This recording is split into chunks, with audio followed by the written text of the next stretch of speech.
নমস্কার বন্ধুরা, tasty food কিচেনে তোমাদের স্বাগত। আজকে দেখো এই যে কড়াইতে তেল দিয়ে দিলাম, কি রান্না করছি বলছি।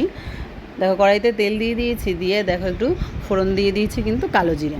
কালো জিরেটা ভাজা হয়ে গেলেই মানে ভালো করে কালো জিরের ফোড়নটা ভাজা হয়ে গেলে দিয়ে দিলাম কিন্তু দেখো এগুলো সরু সরু করে, মোটা মোটা, খুব সরু না, কাটা ঝিঙে করব আমি আজকে কিন্তু ঝিঙে পোস্ত। খুব সুন্দর, লোভনীয়, দেখতেও খুব ভালো হবে আর খেতেও খুব টেস্টি হবে। দেখো হলুদ গুঁড়ো দিয়ে দিলাম একটু লবণ দিয়ে এবার এটাকে আমি কিন্তু হালকা কষতে থাকবো।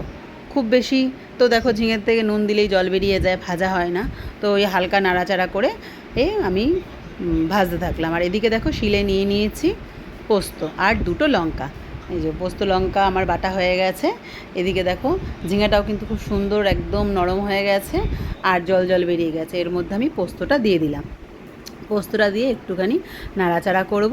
নাড়াচাড়া করে দেখো খুব বেশি হালকা স্টিমে নাড়াচাড়া করব, খুব বেশি কিন্তু জোরে স্টিম দেবো না।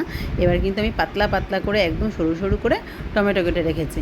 এবার টমেটোগুলো উপর দিয়ে সুন্দরভাবে কিন্তু সাজিয়ে দেবো। দেখো দেখতেও সুন্দর লাগবে আর এটা খেতেও খুব খুব টেস্টি হবে। এরকম করে টমেটোগুলোকে আমি দিয়ে দেবো। দিয়ে এবার আমি উপর থেকে দিয়ে দেবো পরিমাণ মতো মিষ্টি। যে যেমন মিষ্টি খাও সে সেরকমই মিষ্টি দেবে। দেখো আমি কিন্তু যেহেতু নিরামিষ তরকারি একটু মিষ্টি মিষ্টি ভালো লাগে, তারপরে তো ঝিঙে পোস্ত, তো 2 চামচ চিনি দিয়ে দিলাম।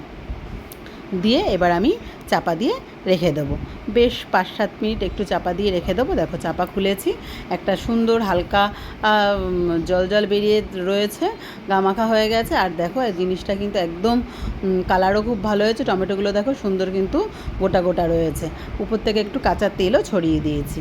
আর দেখো প্লেটে সার্ভ করেছি, দেখতে কিন্তু খুব খুব লোভনীয় হয়েছে আর খেতে কিন্তু খুব টেস্টি।